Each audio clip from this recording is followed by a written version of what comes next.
JSM for Artists is a division of JSMedia, which I started about 17 years ago. And our clients are really mainly business-to-business companies, right? But what do all our clients and all companies have in common? If you look at the floor, how many businesses are downstairs, right? Hundreds and hundreds of businesses. How many of you guys have walked around to the exhibit hall and asked these companies what they're doing in terms of selling their products and services? Are they using music? And how are they using music, right? Because that could be an amazing career for all of you creators and music professionals, okay? So a lot of times people think sync, oh, film, it's so exciting. I'm like, wait a minute, let's think about the boring stuff that can put money in your pocket, right? Every company that we work with needs content, but they don't just need content because everybody does content, right? They need engaging content. So I bet all of you in the room buy products and services, right? Every day, you're consumers. So have you taken a look at the types of content they're putting out and thought, oh wow, Apple has that commercial. Maybe I could have some film for them, or maybe it's a local business, right? This is a real hot opportunity, not just general advertising sync, but more importantly, social content for sync for companies. A quick example of artists and combining with music and film. How many of you in this room don't just do music? All right, I want to pick some people. You in the front row, what else do you do? I do audio video for a supercomputer center. And what's your name? Michael Miller. Michael Miller, what company? The National Center for Supercomputing Applications. Okay, very cool. All right, so how are you tying these things together? I often try to connect people who are interested in AI and music, because I know a lot about AI from working at the Supercomputer Center. I've been doing that for a long time. Very cool. So a lot of it's been explaining to people how AI works, how quantum works, and what's coming down the pipe. Very cool. So you can use your knowledge to not only educate people on that, but also educate people on your music as well, right? Right, I try to tie in the music as a... Absolutely. Yeah. Very good. So that if you're cross-pollinating, thank you for being my guinea pig. Sure. That's what happens when you sit in the front row and in the center. But anyway, so it's all about cross-pollination, right? The point is cross-pollination. So whether you're an actor, a filmmaker, a musician, a business person, so how do I kind of tie this in? So I want to give a quick case study of one of our clients, Harley DiNardo. He's a musician, he's a studio musician, he's a performing rock musician, and he's also a filmmaker. So when he came to us, these were separate paths he was going down, and he wasn't monetizing anything. How many of you guys do multiple things and it's hard to monetize multiple things?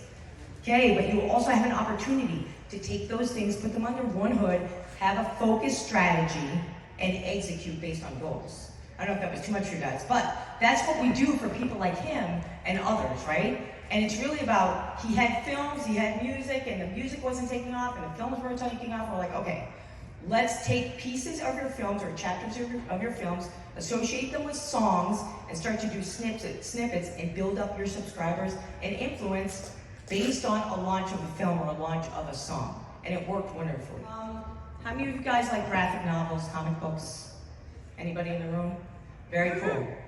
It's an exploding area when it comes to music and sync, and we're very involved with it. I interviewed the CEO of Midtown Comics last week at the Bruce Dickinson signing, and we talked about the future of comics in film and music. And I'm telling you, this is a hot area if you're looking to get your music in something, okay? There's a gazillion independent comic book artists out, right?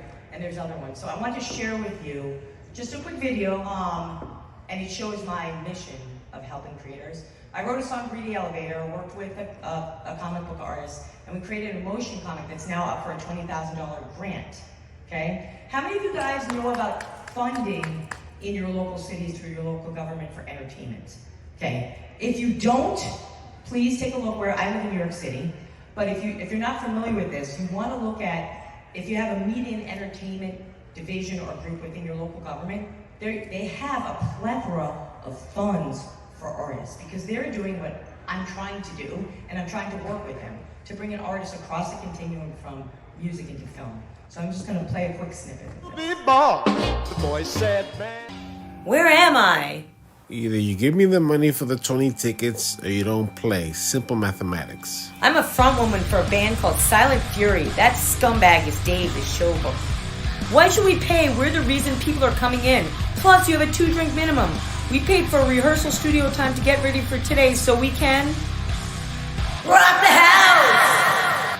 To top it all off, you're not paying us. We're only getting free drinks. If you won't pay, others will. This is a pay-for-pay culture now. You musicians aren't special.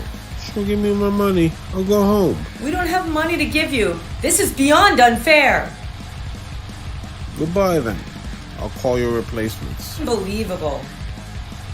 We'll play at the Hive instead then. They don't do these type of things. Oh, will you? I'll blacklist your band. Your greed and disrespect for my band has crossed the line. I'm gonna knock your crooked teeth out of your mouth.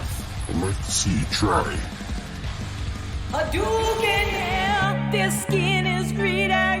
And so, but this is just an example. I'm sure that you know, I mean, at NAMM, there's so many independent artists and not just musicians, right? There's filmmakers, podcasters, YouTubers, right? Connecting with these guys and getting to know people, you can find paid projects. And also, in these startup environments, people are looking to build teams. So, one thing that we do at JSM for artists, and something I would encourage you guys to do, is leveraging partnerships and associations. Like, you're at NAMM now, which is an amazing network of people. But, you know, if you're also like in acting, right, there's SAG. We work with Reverb Nation. I don't know how many of you guys have a profile on Reverb Nation or BandLab. We work with them, you know, looking at the gazillions of artist profiles in there and starting to connect with them is really important. Companies like, if you go to a local recording studio or rehearsal studio, right, they have opportunities for you to build business. So the point is, it's not just connecting with other musicians. It's also connecting outside of that to find out what projects are going on, right? Once you understand what projects are going on, they can understand what of your music may be a fit. So, music and online games. I worked for the video game industry for a few years when it was like just kind of like really getting into multiplayer online games. And now, e-games, esports, you know, casual games. This is like $1 billion and growing industry. Video games are huge, okay, for a number of reasons. There are arcade games, like the example I'm going to show you, right, that you can get your game in online, and you can get it into a genre, you can start getting some visibility around that, right? So gaming is definitely, if we're talking about monetization of music, video games are looking for good music, and not just the Rockstar game companies of the world, right, or Capcom. There's thousands and thousands of smaller publishers. This is an example from the Fan-Powered Music Network. That's actually was started by some friends of mine from Sony. If you're not familiar with it, it's FPM on the App Store. But you can just get your songs in there. So just a quick example, Sony. Run, run, run, and welcome to the sun. The warriors are chasing me, I know we gotta run. Run, run, run, and the poor's turning fast. The night I want to talk a little bit about sports, because sports is a little bit of a different animal, but a really important animal, actually. So how many are sports fans in the room? And sad that they might be missing a little bit of the playoffs today. But so sports is a little bit of a different animal, because most sports arenas and teams have direct relationships with the PROs. Like, we're all in BMI or ASCAP in this room, right? Okay. So they have these contracts, and I have found in some of the work that I do that their price points on royalties and sync are higher than most of the other channels, right? So sports are something really interesting to look into. And furthermore, with sports, these are more like energetic, it's all about winnings, motivational songs, right? So they have this long-lasting effect. And if I can get anything across to you guys today, it's about looking at your music into how it can be long-lasting is the key phrase. So I'm sure everyone in this room knows Seven Nation Army, right? I don't know if everybody's a fan of the White Stripes, but virtually every sports stadium you go to, they're playing the song, okay? It's in the top 10. So it's a really good example. So if you know, there's also minor league teams that are looking for this type of music, for types of music, so it's something to definitely look into, is sports. Our list of the top 10 sports anthems. Number 8, Seven Nation Army, The White Stripes. I'm gonna fight 'em all. So I have a course I teach at the Musicians Institute, and it's online, and it's like 90 videos long, right? But a lot of times people, and the course is not just videos. I have a lot of resources, right? And a lot of people don't really understand the sync world. The sync world is pretty complex, actually. because you have a lot of, like my friend Mark Frazier that runs, you know, the Sync Summit, right? That's all about education and it's amazing, right? But then there's all these sync agencies that are popping up. So it's really important for you guys to understand the world of sync and what the opportunities are. For me, it's about how can I help you understand how you can take control of it, because it's massive, you know? So first it's about getting educated and then kind of looking around and saying, who am I already connected to? Like when I play my music, who tends to like that music and what are their other interests? See what I mean? So a lot of times it's like, how did I get my music into games? I know a lot of gamers, right? It's an interesting area. So just gonna share a couple snippets from the course for you. Sync opportunities. What are they and what is sync? Sync can be your best friend if it's done right and you get the opportunities to have your music placed in places like film, television, video games, ads. What does it mean to sync? It means to have your music placed in such a way that you could potentially have long-term revenue building through the use of your music, not just once, but in an ongoing way. So I just like this, that was more like education. But now I want to get you guys into action. If I had more time, we'd do a real workshop. But number one, in terms of, okay, now you have some information, what do we do with this, right? So I did an EPK building workshop, right? And this was like one of the first steps for artists that were looking to tour, right? To make sure that they had a solid brand. So the first thing they have to do, if you say, hey, you know, this is great, I want to make money from getting my music in cross-media projects, right? You need to have your brand. Now, everybody in here has a brand. That's nice.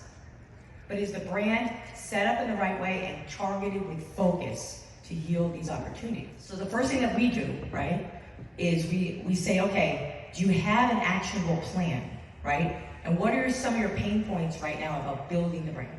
So this is where I wanted to get a little bit of audience participation. I want to know who is maybe a newer artist in the room that's looking to get some awareness around their music. Anybody? Pixie. So Pixie, can you tell us about your music?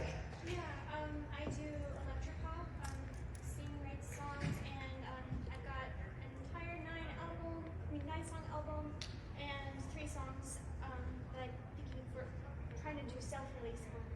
And I'm working with a marketer trying to get those songs out there.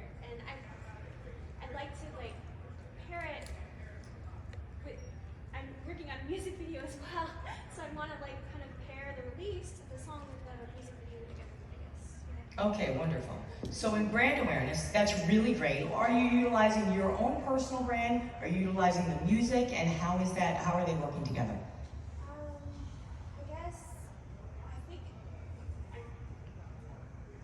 I guess a combination of both. Okay, good. And what do you think is resonating or like what's of interest with your audience the most? With my kind of music? Yeah. It would be good for video games. Oh, thank you with the microphone, thank you. It would be good for video games. It's electropop, so dance music, clubs, that kind of. Sparkle Glitch is the name, so that's kind of what it is. It's like pills to like maybe flashy, exciting, Okay. positive, upbeat All right. type brand. So what you talked about, and then I'm going to go to someone else, thank you for explaining that, is in the workshop that I did, we talked about coloring your music and making it visual.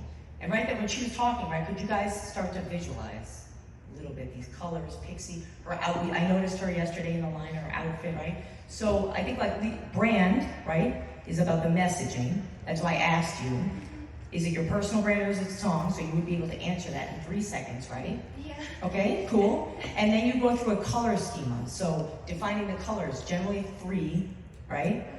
Of the brand, and what are those colors and how do they resonate? So when you were talking a little bit about in clubs, I'm trying to visualize some of the prism colors that are coming out, right? Okay? And then it kind of focusing on that and confirming that, okay, this is my brand, right? And then from there, some of the people that you mentioned, right? Then from there, it's like, okay, now I have a brand, and now how do I drive brand awareness? I already know that they're in the club, so I can take this brand forward. So now I want to talk about a little bit about my second piece here, which is, who has a new song or album coming out? Oh, wow, everybody in the room. This is awesome. All right, so I'll pick you, sorry, in front. My name's Alex it's Jack. I also go by the kids' my children's artist name, which is Ali Mango, Mangoes and Tangos. And the entire project of Mangoes and Tangos is about emotional intelligence, music for children. And this is the second album in the series, and it's focusing on grief. And so, I was a nanny when you were talking about pairing your universes together. That's how I got started doing it. Very cool. And I think we need to talk to them about grief, but I've struggled a bit with how to brand it. Okay. So when did you say? Did you say when it was coming out? I have a March 1st tentative release date, but I feel like it's not enough time, so I'm likely to push Right. it back. Okay. You know there's something called a 22-point release schedule. Are you familiar with this? Okay. So when you look at music drops, and I'm sure a lot of you guys know about this, but I'm talking purely about the brand, right? We look at it in terms of event launches, right? Okay. So we wouldn't launch something unless we had the brand first, and we really nailed it. So thinking through, like, what is the brand? Asking, I love what you said. It's, to me, I run a podcast for women, so I think it's very cool. But it's like, okay, what is the brand about? And asking your potential customers or listeners before this thing ever releases, right? So that's one. And then building the brand around it and making sure that brand is populated. And then getting people interested is the hard part, right? So getting people interested, if you have the right people, the interest is easy. If you're trying to throw shit on a wall, excuse my language, it's not gonna work, right? So I think, having a 22-point plan, it's on my website, I can send it to you. But having the plan, it's a little bit of work, right? Having the brand, having the plan, by the time that releases, right, people should know about the brand a little bit, okay? And I love that you were talking about emotional intelligence. Why is it important and how is it gonna resonate with me? And who am I, right? Then they'll kind of be looking for that.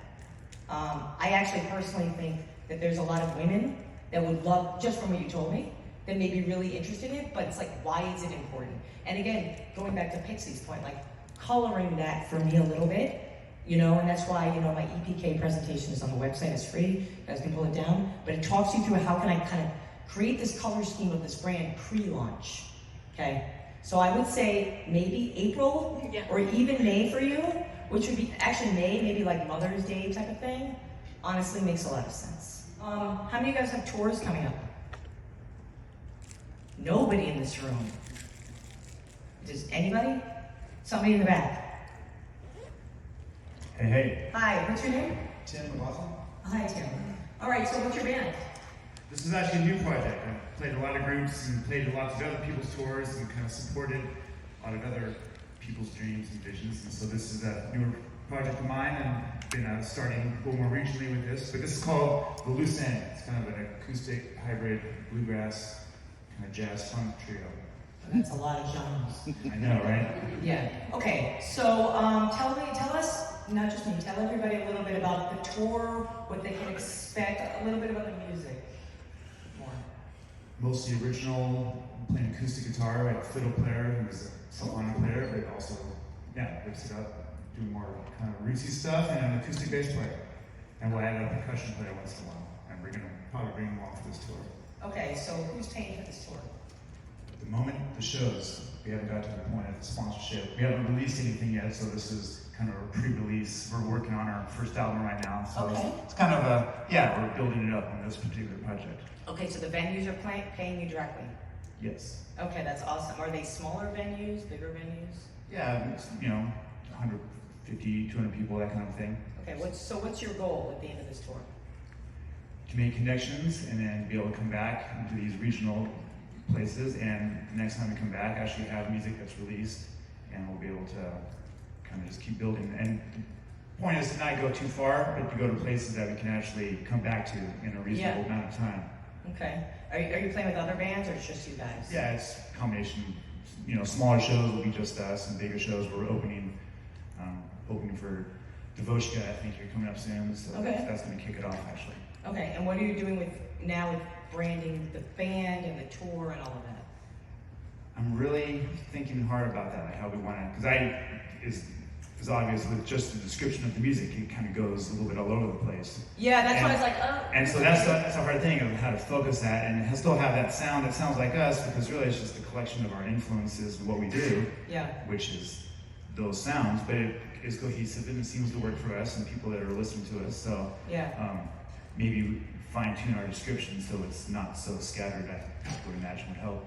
Well, I'm thinking of a band that I love that was actually here, I can't believe it, that has nothing to do with your music, but Polyphia. Who likes Polyphia in this room?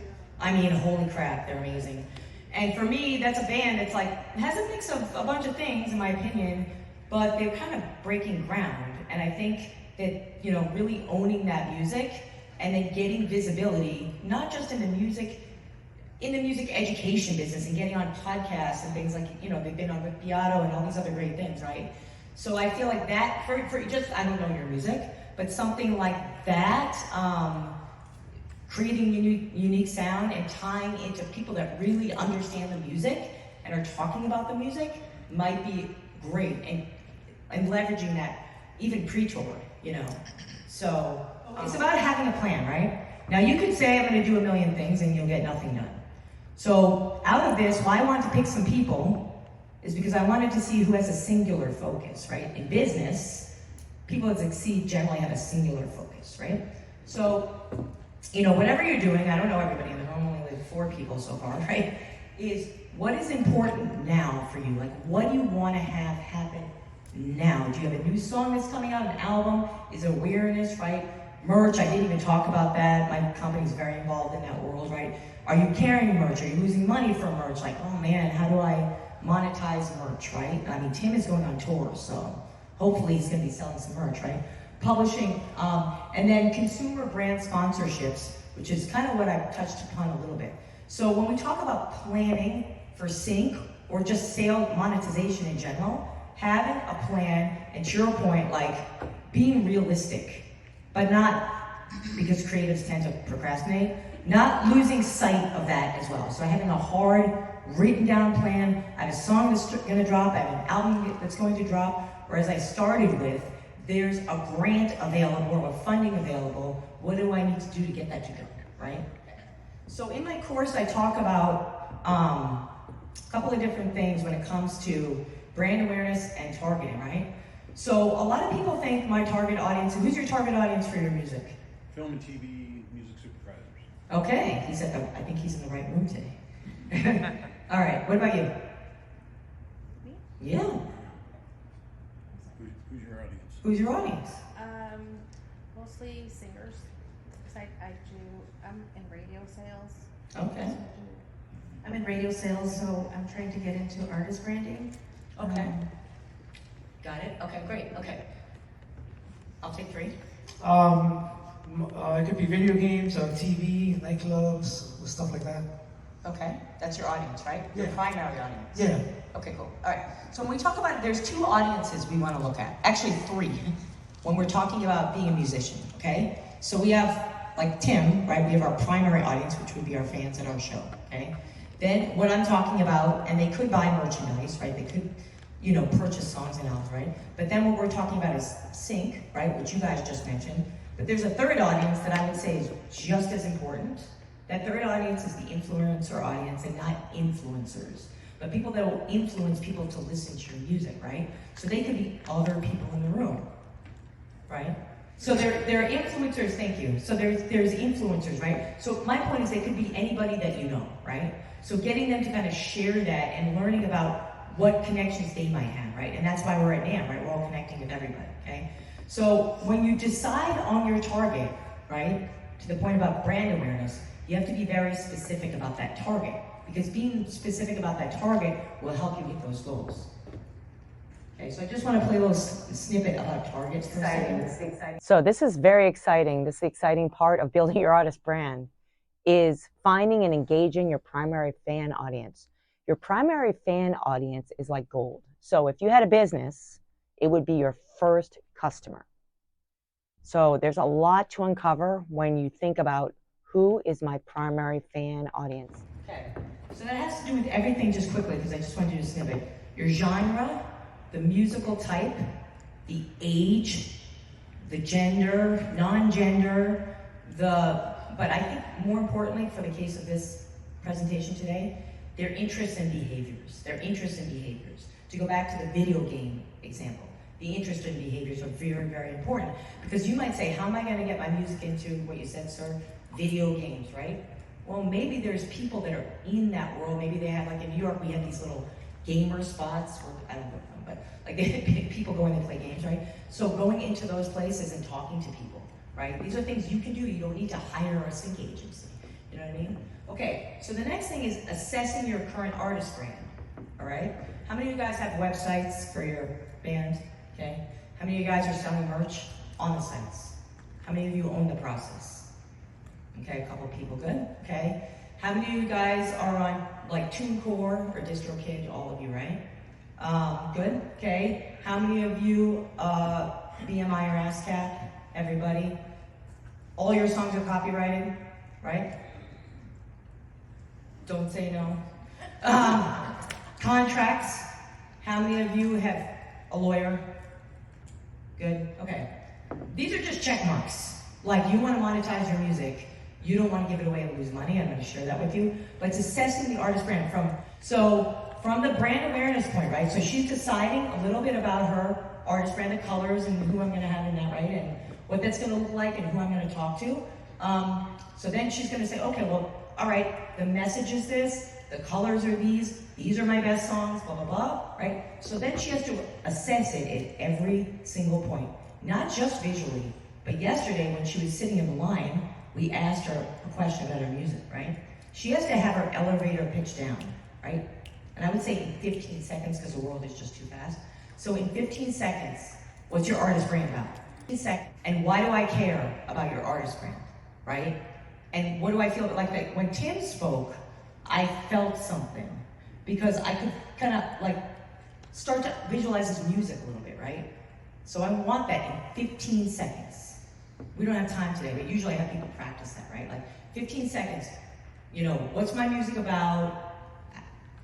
Creating some type of emotional response to the music is really important. And then the visual. How many of you guys are selling merchandise on Spotify? I am, and I'm very proud of it. Please do it. It's super easy. It connects with every e-commerce platform that there is.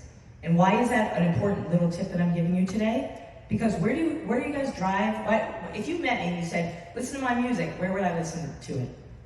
You tell me, sir, in the front. Where would you point me to? Apple Music, Spotify. Spotify, okay. So I go to Spotify, right?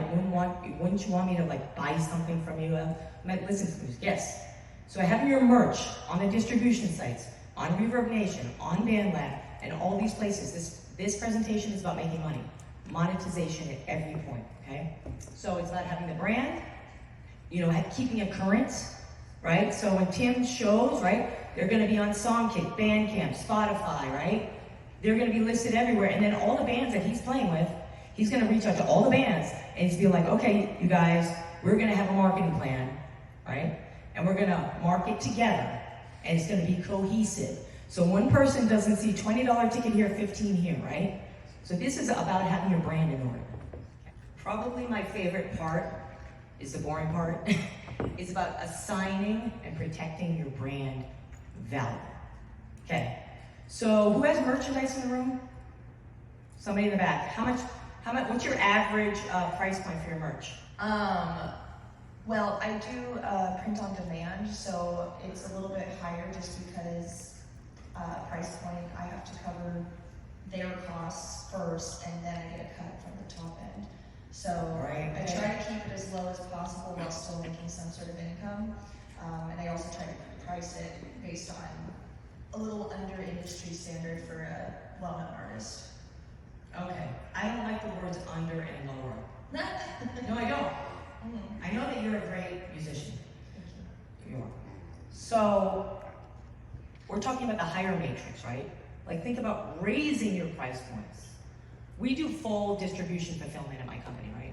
And I can send you some information, not about even that, but about how you can do it cheaper, right? Because you want the highest yield while carrying the lowest inventory, okay? Now, say you have a great design. I haven't seen any of your merch yet, right? Is it protected? What's that? I said you should see me on Thursday. Oh, well, you know, I'll see you again. But having the merchandise protected, right? Having the highest price point you can charge. Because I have found, like when we sell hoodies at shows, for example, people, they say, how much can you sell for? I'm like, $65. Oh, nobody will buy it. I'm like, yeah, they will.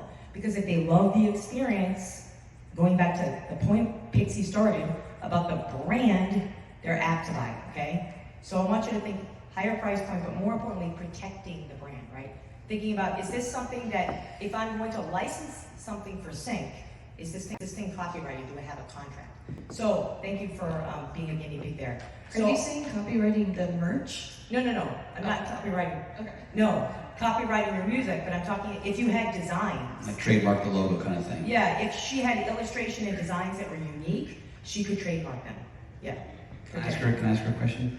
Are you holding inventory for your printing on demand, or you just buy it and then print it? For print on demand, I use, I was using a company called Printful. I'm actually currently in the process of switching over to Printify. Don't ask me.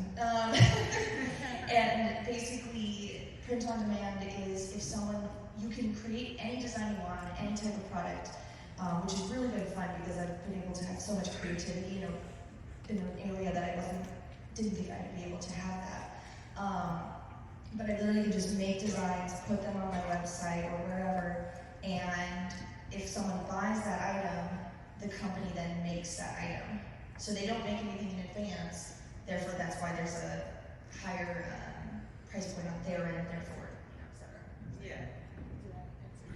Okay. So I'm gonna keep moving on. So I have a lot of alliances that I've created over the last few years with like SAG and the Copyright Alliance and a lot of law firms because I work cross-country.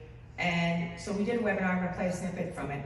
But it's really important when you're assessing a brand, you have this goal, which I share with you. Everybody here has a goal of something, right? So, and then we have a plan, right? But protecting that is the most important thing, I think. Because at the end of the day, if you wanna have your song or your design in something, it needs to be protected and thought through, okay? I'm gonna share this with you, and then I'm just gonna talk about the Copyright Alliance and mechanical rights for a second. If you guys don't know about it, again, this is about monetization. It's an important subject, and those in the music industry that are very serious about growing their music as a real career. Important that you really need to just have your plan laid out up front, because that's not just something for how you actually function and how you identify yourself, but it's also how other people see you. So like when you start to look for a personal manager, or if you start to look for a record label, if you want to be signed, if that's your goal, like all these decisions that you make now are something that you're going to really see throughout the rest of your career. And the music industry is based on relationships. So before you can build relationships, you need to know specifically what it is that you want to do to make sure that your goals and your values align with whomever it is that you decide that you want to work with. So it's really important to get up front. So a little bit on that, right? So she's from Morris Music Law, and they work with independent artists, and we work together all the time. But also someone that you didn't see on there was a gentleman from the Copyright Alliance. How many of you are familiar with the Copyright Alliance? Yep, okay. So the Copyright Alliance is fantastic, and there's MLC and other organizations, right? Why are they important to artists? Because they really actually help you monetize, okay? They help you monetize by providing you with the education of all the ways that you might be missing out, right? They also give you, because lawyers are expensive, right? They give you a lot of good free advice, right? On how to do things like contracts. Like I have a contract right now with a producer in Nashville, and I gave him the contract, and he's like, oh my God, how do you know all this? And you know what I said? How do you not know all of this? You asked to do business with me. I could totally rip this guy off, but I'm honest, okay?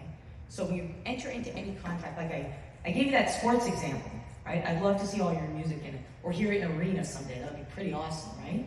So you gotta know your stuff, right? So these organizations like MLC and the Copyright Alliance, signing up for their free information is really good. They also do something, I don't know if you guys know, where they spotlight a creator. I got that done. I was like, why not, right? So they're all about actually supporting from an educational standpoint, okay? So there's tons of resources when it comes to sync.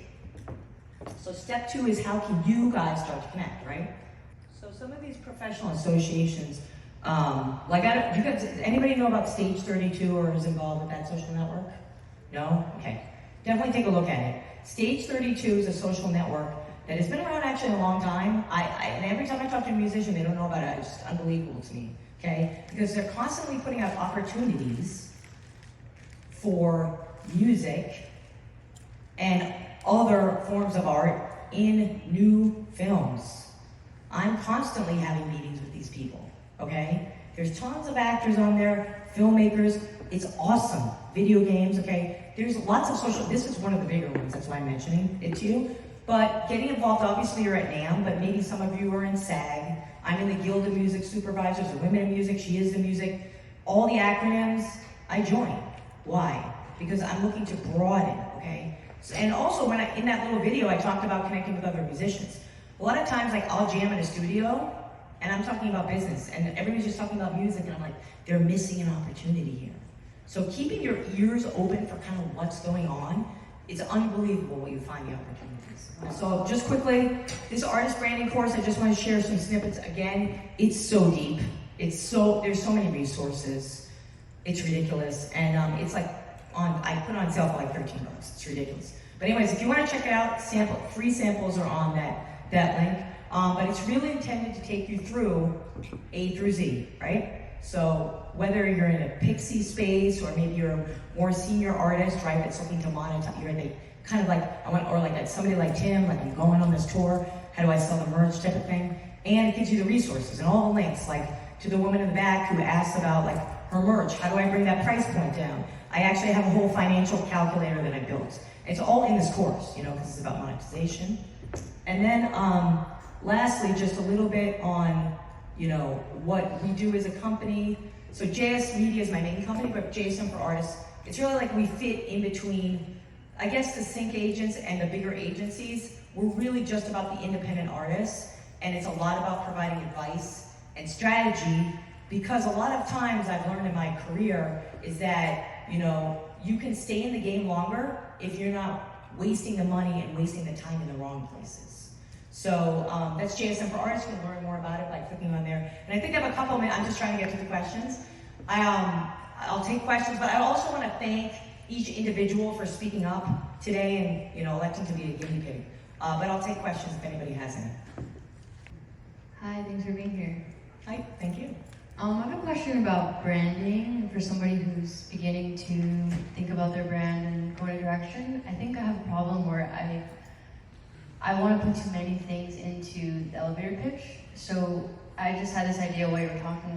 Could it be a good idea to think about who you're not trying to focus on? Yes, that's called negative keywords in SEO. Okay, awesome. That's very smart.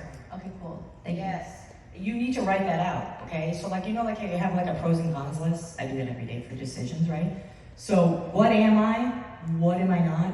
Super important. To go back to what I was just saying, you don't want to waste money and time in the area that does not work. And that actually has to do everything with my presentation. If I say, I want my music and video games, that comic book, the illustration works, right? It might not work in the sports world, right? So that will be very helpful. Thank you for the question. Thank you. Yes, sir. What is the most common mistake for a band that's going to release a single? What shouldn't the band do? No, so he asked, what mistakes do you make if you release a song or an album, right? Honestly, I don't know, I'm thinking of a client. Number one thing I saw with that client is that they rely too much on their friends. I don't know why, but I'm thinking about like a lot of bands that I've worked with or seen, you know, relying too much on the people that you know. You gotta be brave, like the guy on the ice, I think is crazy, but you have to go out and sequester information, advice, and opinions from others. The cost of a social media ad is nominal, you know what I'm saying? $50, release it, hit a target that you're not thinking about to get some information, you know, things like that. So I would say that's like number one. Not having your brand in order, definitely. Like you wouldn't sell something you don't have the inventory, right? So definitely having your brand set up. And the EPK thing is on my website for free, and that's something that, you know, if you are doing that. But I would say that's really, really important that you have your brand in order. Having a physical event around that song, right? It doesn't have to be a show, you know? Thinking creatively, like, how can I get this song into maybe a local event? Maybe it's a coffee shop, I don't know what it is, right? But, you know, some type of physical connection with the song is really important. So I would say not having the brand, not having a plan, not having I'm a spreadsheet person, but not knowing like, what am I spending and what am I getting back and what's my goal? Really important. And as you're spending money, okay, on the song or whatever it is, right?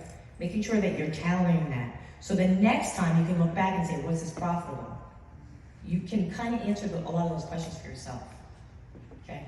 Hopefully that answers your question. Yes, in the back. Hi, thanks for this wonderful talk.